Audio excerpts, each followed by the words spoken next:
रामायणाचा स्वर। मुलाच्या लग्नाची लग्न पत्रिका घेऊन एक मावळा आलेला आहे, त्याचं नाव तानाजी मालुसरे। मालुसरे आले आणि राजाला मुजरा केला, राजा आम्ही ऐकलं ते खरं आहे का? मालुसरे, काय ऐकलं तुम्ही? तुम्ही म्हणे लढाईला जाणार आहात? हो, आम्ही तर मोठ्या अपेक्षेने तुम्हाला मुलाच्या लग्नाची लग्न पत्रिका घेऊन आलो होतो, परंतु कानावर बातमी आली, राजा तुम्ही जर स्वतः जातीने लढाईला जात आहात तर तसं नाही होणार, आधी लगीन कोणखाण्याचं आणि नंतर माझ्या रायाबाईचं। तेव्हा तानाजी मालुसरे यांनी सांगितलं सर्व सरदारांना, शिपायांना, आधी लगीन कोणखाण्याचं, नंतर माझ्या रायबाचं।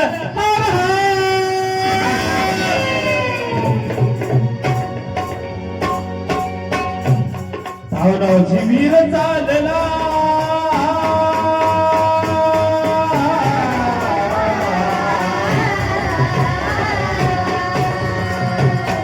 तानाजी वीर चालला, सूर्याची होते जोडीला, शेलार मामा होते संगतीला, शेलार मामा होते संगतीला, कोठाना किल्ला घेण्याला,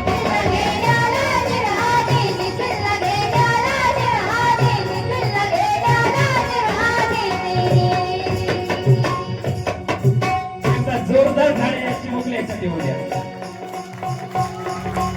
जिथं जिथं मी पोवाडा गायला त्यांनी बरंच मला सहकार्य केलेलं आहे बघा। युट्यूबला माझा पोवाडा आहे, बराचसा गाजला, कमीत कमी 3 लाख लोकांनी पाहिलाय महाराष्ट्रामध्ये, आणि तेच सहकार्य आहे। दिव्या भारती, विद्या भारती, तसेच आमची काही अंकिता भारती होती, एका स्टेजवर त्या ठिकाणी आमचे शंकर पाटील सुद्धा त्या ठिकाणी होते, मंगेश असे गावकर यांनी ढोलकीची साथ दिलेली आहे, त्या ठिकाणी सुंदर अशा ढोलकी वादक आहेत, हे सुद्धा आमचे दादा मेंढलेकर उत्कृष्ट असे ढोलकी मास्टर या ठिकाणी साथ देत आहेत।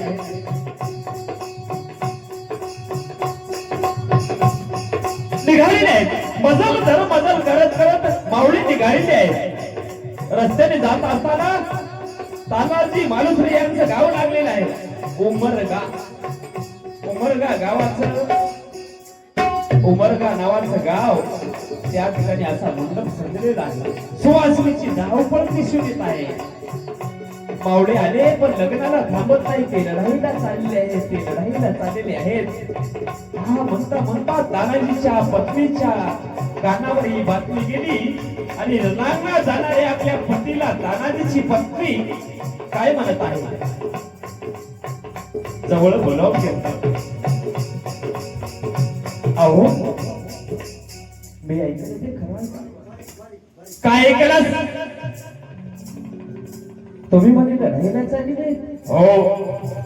काय तुम्हाला काय म्हणालीस? तसं नाही, 4 दिवसावर लग्न येऊन ते गेलाय, मुलगी नक्षत्रासारखी आहे, एवढं कार्य पार पडा आणि नंतर तुम्ही लढाईला जा, ही तर तुमची नेहमीची लढाई आहे। रयतेचा धरी संकटात असताना लग्नात वर बापण मिळून आम्हाला सोडलं जात नाही, कपडे आण माझे। तानाजी मालुसरे यांचा करारी आवाज ऐकून तानाजीची पत्नी आज गेलेली आहे, ताटामध्ये कुंकुम तिलक घेऊन रणांगणात जाणाऱ्या आपल्या पतीला ओवाळण्यासाठी तिनं ताटाचा दिवा पेटवला, कुंकुम तिलक केलं, ओवाळत असताना ताटाचा दिवा विझला आणि ताट जमिनीवर कोसळलं, अपशकुन झाला, हो अपशकुन झाला, तुम्ही लढाईला जाऊ नका। मी ओवाळत असताना ताटाची निरंजनी विझली, अपशकुन झाला, हो अपशकुन झाला। कल्पना, ताटातली निरंजनी विझली म्हणजे आम्ही काय मेलो, ताटातली निरंजनी तेवत राहिली म्हणजे आम्ही काय जिवंत राहू। भीती वाटेल असेल, तानाजीने आपल्या पत्नीच्या कपाळाचं कुंकू पुसून टाकलं आणि सांगितलं, आल्यानंतर लावा। सूर्याजी मामा तानाजी वीर चालला,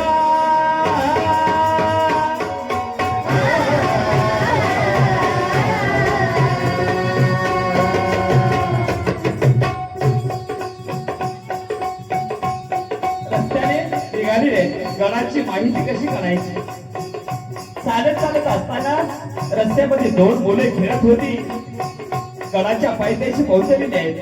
समोर एक कोळीवाडा आहे. दोन मुले खेळत आहे. एकाचं नाव विट्या, एकाचं नाव गोट्या.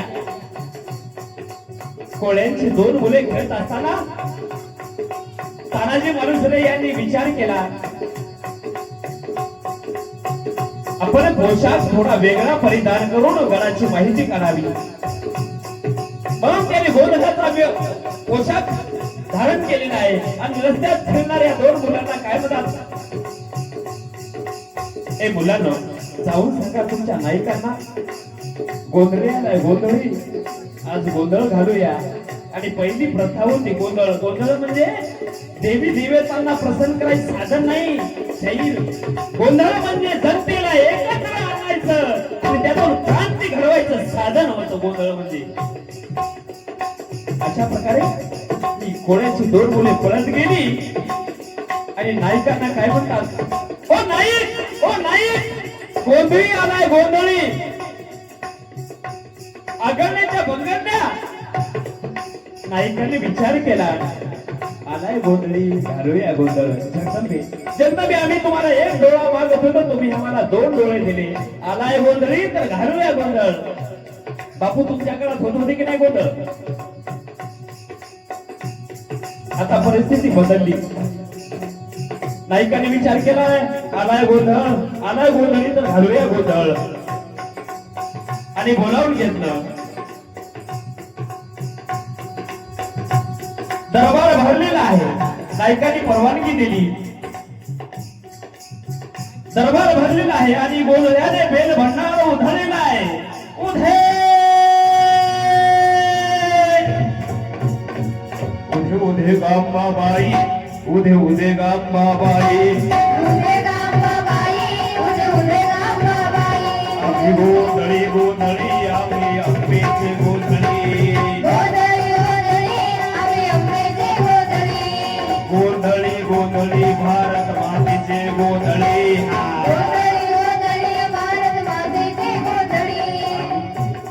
घालावा गोंधळ वाजवू हरिनाम संबळ.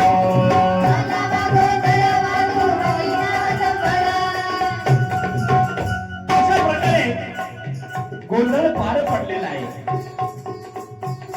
आणि गोंधळामध्ये सर्वत्र लोक शांत बसलेले पाहून या गोंधळाच्या मनामध्ये शंकर पाटील प्रश्न आलाय, या लोकांना थोडासा चिमुटा घेऊन बघावा.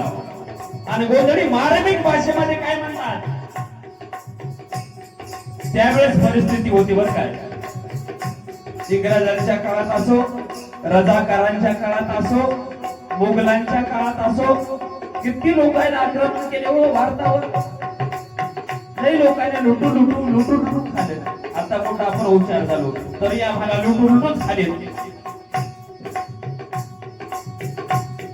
आणि मनामध्ये विचार केला, हे लोकांना थोडासा चिमटा घेऊन बघावा. आणि मार्मिक भाषेमध्ये गोंधळी काय म्हणतात, कशी झोप लागली मरदाला,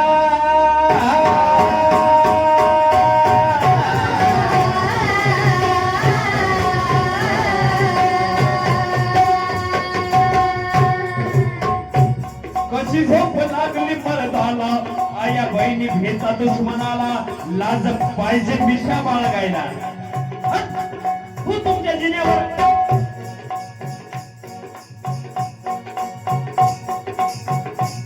लाज पाहिजे मिशा बाळगायला, लाज पाहिजे मिशा बाळगायला, हिंदड्यानो भरा बांगड्याला, भरा बांगड्याला.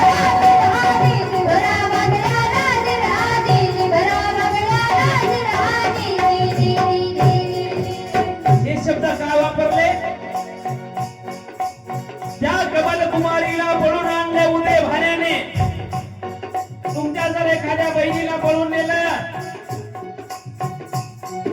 राजपूत खानदानी मध्ये जन्माला येऊन सत्ता भोगण्यासाठी मुस्लिम झालेला तो उदय भाण्या, उदय सिंग राठोड,